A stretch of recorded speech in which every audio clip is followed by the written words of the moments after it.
Hello, movie nerds, and welcome back to Cinematic Sarcastic, the podcast that talks all things movies and television. I'm Natalie, and I'm your host.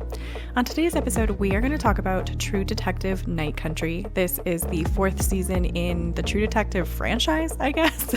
And this will be probably one of the few shows where I feel like the cast changes every single season. It is somewhat similar to Fargo, I guess, if anyone out there watches Fargo. I've never been able to get into Fargo, but I feel like Fargo changes up their cast per season pretty continuously. So this will be sort of like that. Now, True Detective, for me, at least the first season, is what I consider like a lightning strike first season of a television show where, you know, Matthew McConaughey and Woody Harrelson were really kind of like the perfect casting.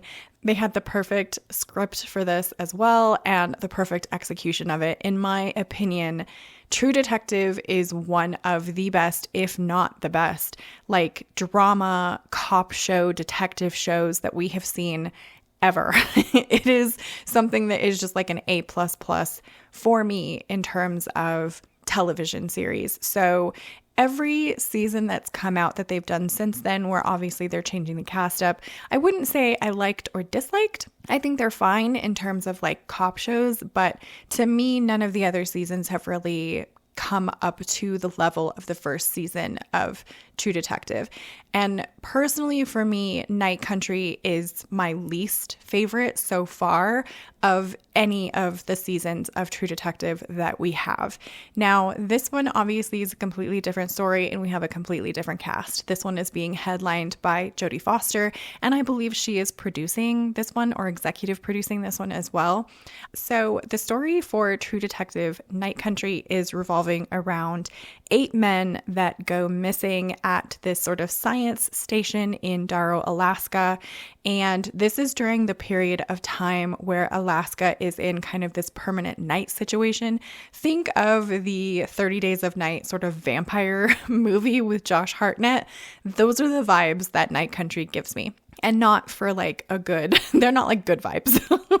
So in this one, obviously cue Jodie Foster to come and investigate what has happened to these 8 people. And in terms of the storytelling for Night Country, I would say of all of the seasons of True Detective, this is the one that I found the least interesting. This is the one that I have found the most slow. Like there are some pacing issues that I would say are going on here. And I'm not so far, again, there's only one episode.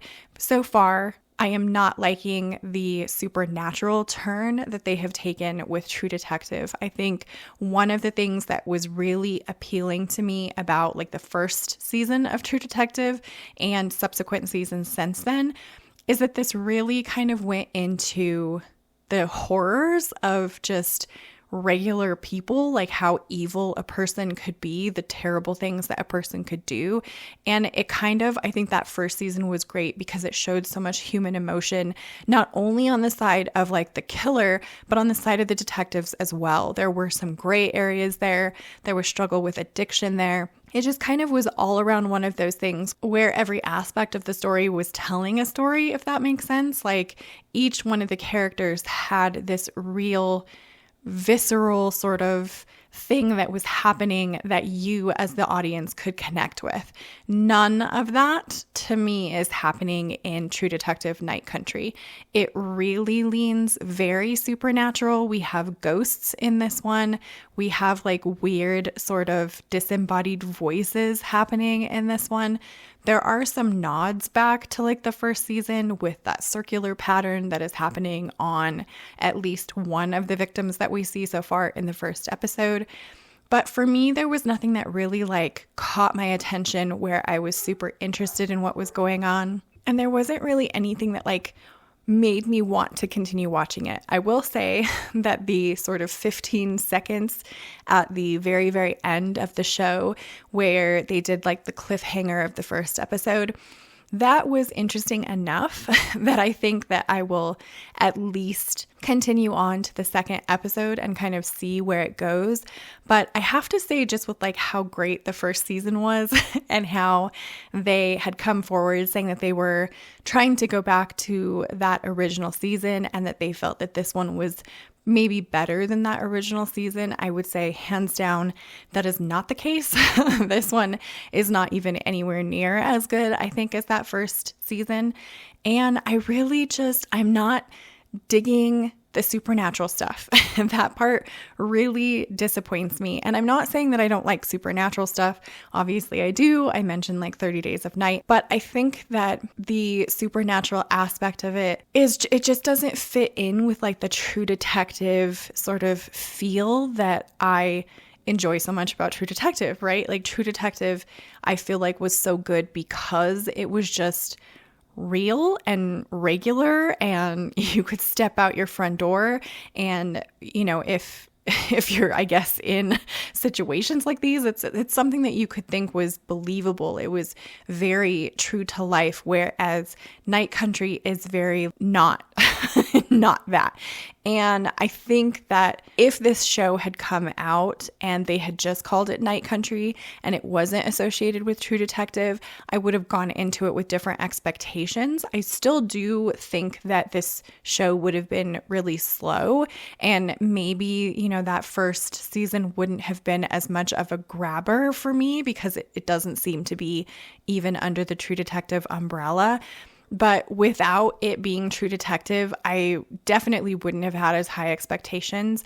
And I probably would have been going into it a little bit more open-minded about what the content was. But when it's in line with True Detective, I'm really going in with really high expectations. And I'm expecting a certain feel to the show and a certain level of quality there, I guess. And it just isn't happening in Night Country. I will probably continue to watch at least 1 or 2 more episodes just to see where it goes.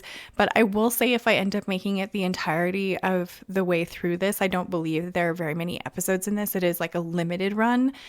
If it ends up being like some supernatural thing that is happening to all of these people, it would really ruin it for me. And I don't know why, but I just feel like because I'm expecting this gritty, real sort of true to life cop sort of series, if it went down the road of like ghosts and demons and weird stuff, that would just kind of kill the franchise for me. And I probably wouldn't turn to True Detective if they did a season 5. It would probably completely kill it for me. I know that we haven't really seen a True Detective season that's come out that's been as great as season 1, but I feel like at least seasons 2 and 3 kept with that same feel and that same theme.